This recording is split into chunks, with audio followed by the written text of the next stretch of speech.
प्रस्तुत करने के साथ ही इससे पहले वो उपलब्धियां जो अलग अलग समय में अलग अलग थीम के साथ कार्य किया गया, उसके परिणाम भी हमारे सामने हैं। हम सब जानते हैं प्रदेश कहां था, और मैं बार बार इस बात को कहता हूं, पहला बजट जब सदन में प्रस्तुत किया गया था तब भी मैंने कहा था उत्तर प्रदेश की आबादी के हिसाब से बजट बहुत छोटा है, बहुत छोटा है, हमें इसके दायरे को बढ़ाना होगा। लेकिन बजट के दायरे को बढ़ाने से नहीं काम चलेगा, अपनी आय को भी बढ़ाना पड़ेगा, वित्तीय अनुशासन का ध्यान में रखना पड़ेगा, फिजूल खर्ची को रोकना पड़ेगा, लीकेजेज जहां भी होंगे उसको हर हाल में नियंत्रित करना पड़ेगा, और उस दिशा में पूरी सरकार, पूरा तंत्र एक साथ जुटा, उसके परिणाम भी सामने आए।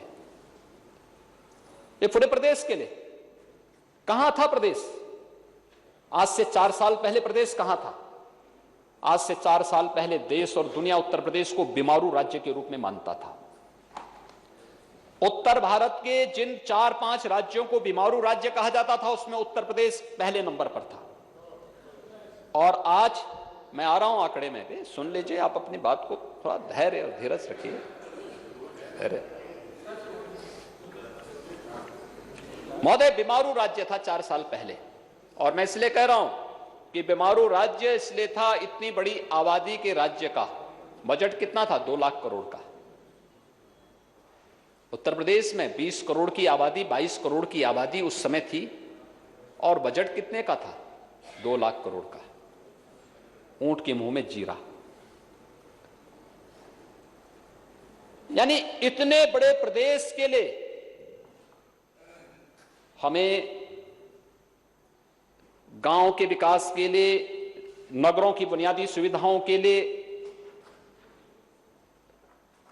युवाओं के लिए, मजदूरों के लिए, किसानों के लिए, महिलाओं के लिए, अलग अलग तबके के लिए भी योजनाएं बनानी। लेकिन जब बजट ही नहीं होगा,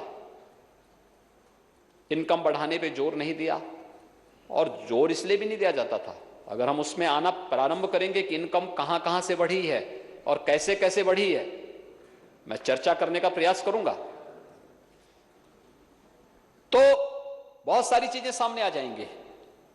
लेकिन ये तो सच है ना कि 2015-16 में ईज ऑफ डूइंग बिजनेस में उत्तर प्रदेश 14वें स्थान पर था ना?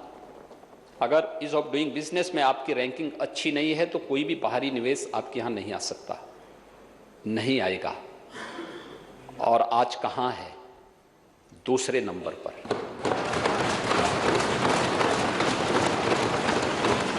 शासन के चेहरे बदले हैं, तंत्र वही है, सब कुछ वही है, सोर्स ऑफ इनकम भी वही है, हमने कार्य पद्धति बदली है। एक विश्वास लोगों के मन में पैदा किया है। महोदय, अर्थव्यवस्था कह रहे हैं, अभी कह रहे थे ना, मैं भी बजट पे चर्चा तो अभी प्रारंभिक शुरू हो रही है, अभी तो अर्थव्यवस्था को सुन लीजिए। कह रहे हैं साहब कुछ नहीं हो रहा है। मुझे आश्चर्य होता है। मुझे 15-16 में उत्तर प्रदेश की जो अर्थव्यवस्था थी, देश की 5वीं अर्थव्यवस्था मानी जाती थी, 5वीं 6ठी नंबर पे था, आबादी में नंबर 1। 20 से 22 करोड़ की आबादी उस समय थी। अर्थव्यवस्था देश की 5वीं अर्थव्यवस्था। कोई भी आता था हमारे यहां, विदेशी राजदूत आते थे, कोई राष्ट्र प्रमुख आता था, हमारी उनसे बातचीत होती थी, या कोई निवेशक आता था, तो हम लोग उनसे किस बारे में चर्चा करते? हम कहते थे भारत का सबसे बड़ा स्टेट है। तो उनकी अग्नि पंक्ति सुनने की उत्सुकता क्या होती थी? वो ये मानते थे कि हो सकता है सबसे बड़ा प्रदेश होने के नाते सबसे बड़ी अर्थव्यवस्था भी होगी, लेकिन हम कहते नहीं, हम 5वें 6ठे नंबर पर हैं। तो वो थोड़ा बैक होता था। क्या थी प्रदेश की कुल जीडीपी कितनी थी? 10,90,000 के लाख करोड़ रुपए की थी। 10.90 लाख करोड़ की प्रदेश की कुल जीडीपी थी। और महोदय 4 वर्ष के अंदर, ज्यादा समय नहीं हुआ, मात्र 4 वर्ष के अंदर उत्तर प्रदेश देश की दूसरी अर्थव्यवस्था बन गया है, सबसे बड़ी अर्थव्यवस्था। और हमारी इनकम कितनी हुई है? हम 10,90,000 करोड़ रुपए से अब बढ़कर के कहां पहुंच गए हैं? 21,73,000 करोड़ रुपए की इकोनॉमी उत्तर प्रदेश की है। अगर ये 4 वर्ष में दुगने से ज्यादा हुई है, इंतजार करिए 2022 के बाद जब 5 वर्षों के लिए हम लोग फिर आएंगे ना, उत्तर प्रदेश देश की पहली इकोनॉमी बनेगी, टीम उसी पहली इकोनॉमी के लिए कार्य करने जा रही है।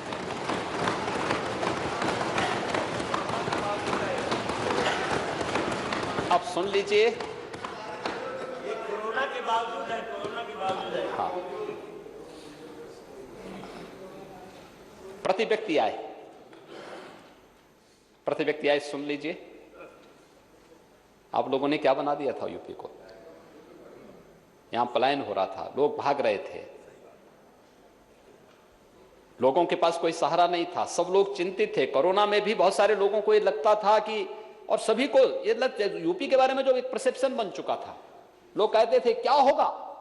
मैं कहता निश्चिंत रहिए, यूपी चेंज हो चुका है, ये नए भारत का नया यूपी है। अब घबराइए मत, यूपी में हम लोग अच्छा करेंगे। मैंने कोरोना के आंकड़े आपके सामने प्रस्तुत किए थे ना, वो आंकड़े मेरे नहीं थे, वे भारत सरकार के आंकड़े थे, दुनिया के विशेषज्ञों के आंकड़े थे। अपने आंकड़ों को प्रस्तुत नहीं कर रहा हूं, जो आंकड़े प्रस्तुत कर रहा हूं भारत सरकार के हैं और देश के सभी प्रमुख वित्तीय संस्थाओं के आंकड़े दे रहा हूं।